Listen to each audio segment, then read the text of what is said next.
Good morning, everyone. This is Sergio Mendoza, your SMAU teacher. Dapat tayo'y masaya. Lahat tayo ay pumalakpak. 1, 2, 3.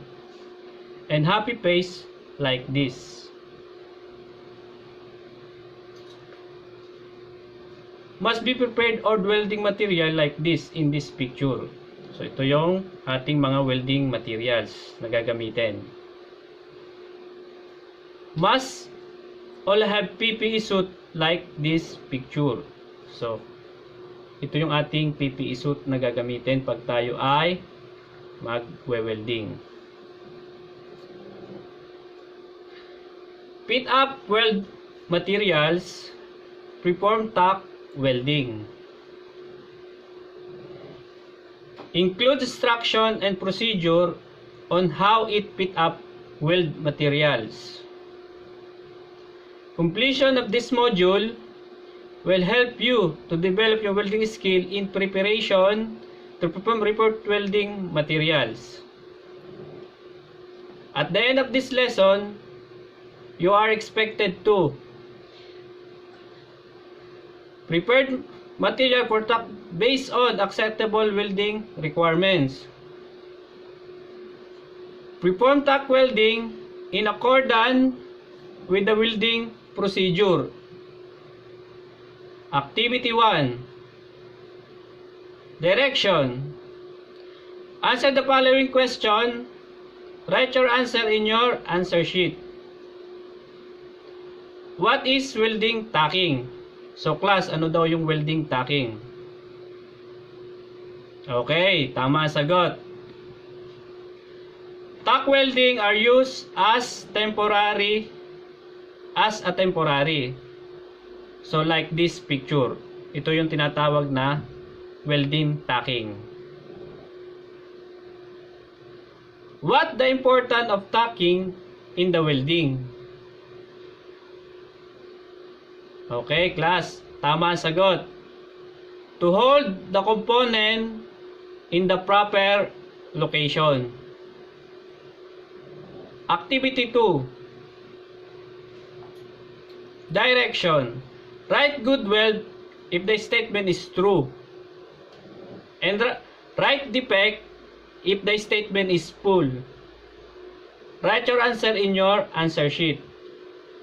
Here's the question. I give you 5 minutes to answer.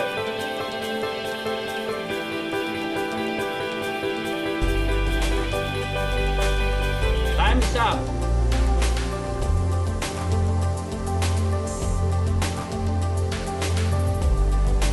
Okay.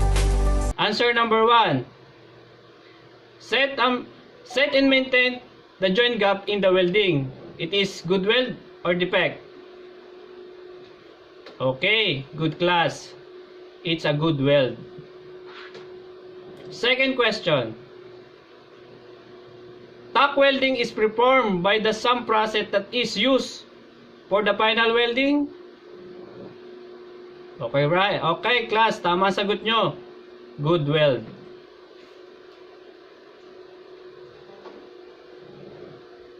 Tack welding is a short weld.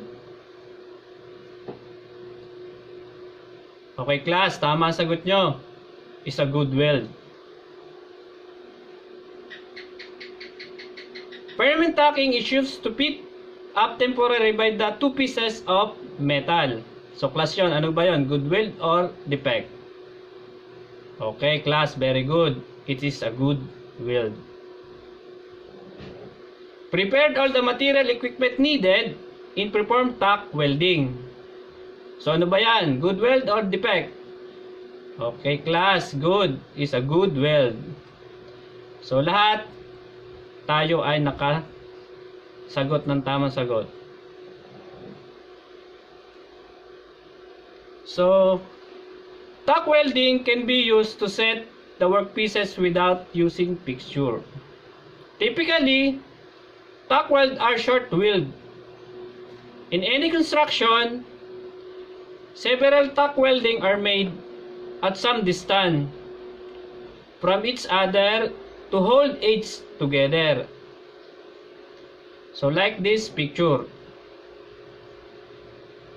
Tack welding is a real welding even if weld are deposited in separate short bead. It performs the following function. Hold the assembly component in the place and establish their mutual location. Ensure their alignment.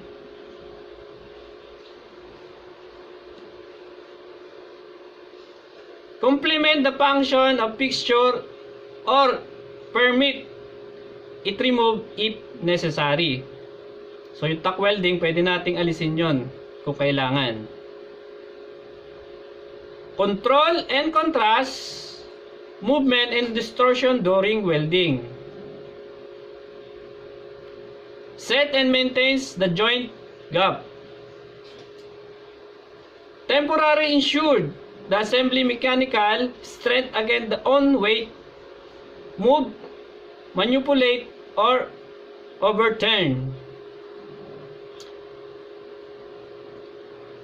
So, dito naman tayo sa kind of tack welding. So, unang klase ng tack welding ay tinatawag nating permanent tacking. So, ano ba yung permanent tacking?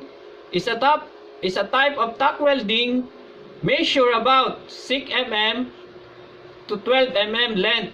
It used to fit up temporary two pieces of heavy metal being joined. So, like this picture.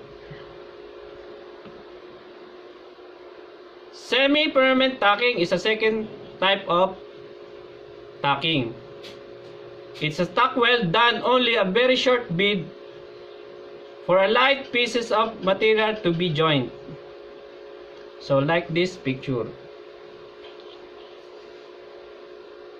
Bridge tacking is a method of tacking. Use stippled or backing plate to keep both plate aligned. So like this picture.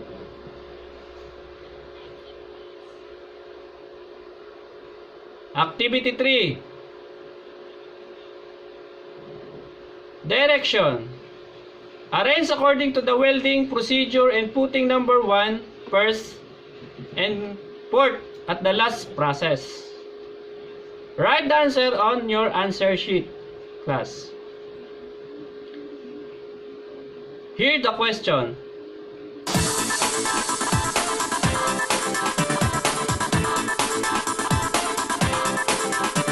Okay, class? Here. So, alin dun yung first?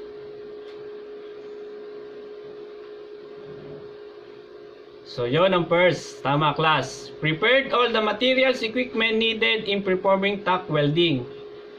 So, ipiprepared muna natin lahat ang mga materyales. Class, ano yung second? Okay, tama, class. Ang sagot nyo. Lay the plate to be welded on the working table. So, ilalagay na natin yung sa working table. Class, ano yung third? Lay the plate flat on the working table with side which is not tacked on the top. Okay? So, anong huli? So, wala na tayong pagpipilian kundi yung isa lang. Start welding side which is not tacked in the electrode 70 travel angles and 90 working angles. So, ang una, 90 degree. Tututok muna natin sa metal. Then, pag siya ay umandar na, i-ano natin siya ng 70 sa working angle. Then, dire-diretso na tayo sa pag-welding. So, class, I have present some video for your further information. From this video gives some important information about the method of tack welding. So class, this is the link of the video.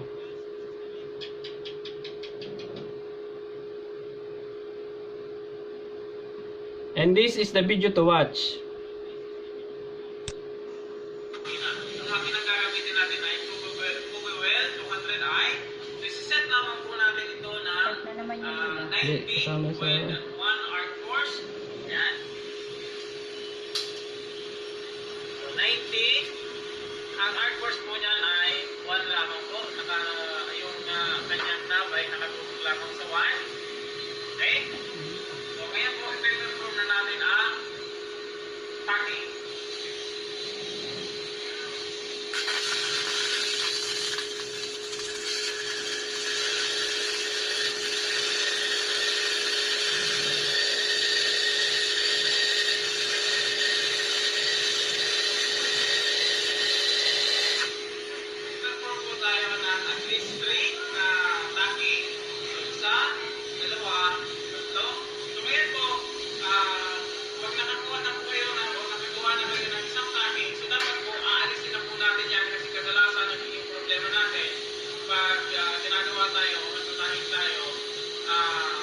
Nilalagyan muna natin ng topping dito. So, nahihirapan tayo alisin yung spacer natin. So, dapat po alisin muna na yan kasi hindi na yan gagalaw na.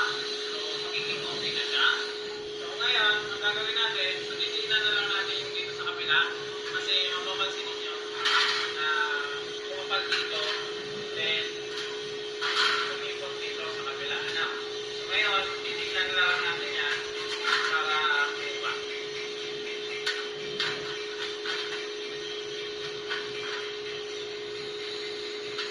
Okay, so yan po. Yan, so kapatid na okay na siya. Ano? So, lalagyan natin na ito naman po ay pwede kayong gumawa ng 2 lang o 3. Ano po? So, para ano, gusto yung sigurado hindi siya gagalaw, 3 ang gagawin natin. Pero kung kaya nyo naman i-manipulate at saka kaya nyo controlate, unahan nyo is 2 lang, okay na. Ano po? So, dito gagawin natin ay 3. So, okay na yan. Yan na po yung pinacking natin. Yan. So, pag tinignan po natin dyan sa loob, yan. So, ito po yung magiging, ano niya, magiging penetration niya. So, usually dapat po ganyan ang penetration natin. Yan. Okay. Yan. So, ang ano natin po, ang standard pag nagtataking tayo, so at least po 1 inch ang penetration niya para po yung dulo po niyan, yung dito sa parting ito, yung dulo niyan, papanipisin na lang po natin yan.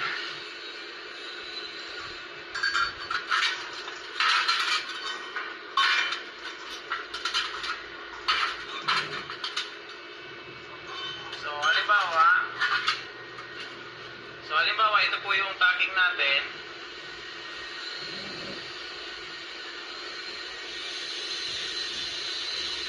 So halimbawa, ito po yung tacking natin. So dahil po dito sa ano is may keyhole na yung pinapusa natin, yung dito. So igagrind po natin yung dulo, papalipisin po natin yan para pag dumaan po tayo, pag tinaanan natin yan ng ano, ng ating tunaw, ano po, so diretso lang siya. So parang mag-overlap siya, ano, so hindi makikita yung dugtungan, so diretso lang siya. So yun po ang purpose nun kung bakit ginagrind natin yung dulo lang.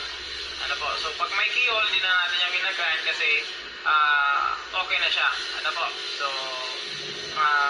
kaya na siyang tunawin ng ating rod. Okay po, so dapat i-memorize natin yung kung paano natin sinet up yung paano tayo nag-tacking para pag nag-root pass na tayo, so makakakuha pa rin tayo ng maganda.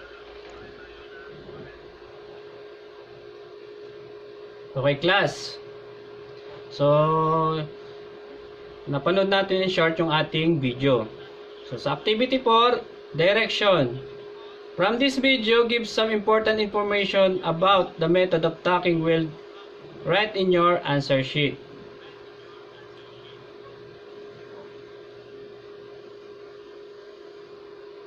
Additional activity to have to answer at home. This activity 4. Before I end this lesson, in this time of pandemic, I would like to share this quote. The struggle you felt today will offer the strength you need tomorrow. Goodbye and thank you, class.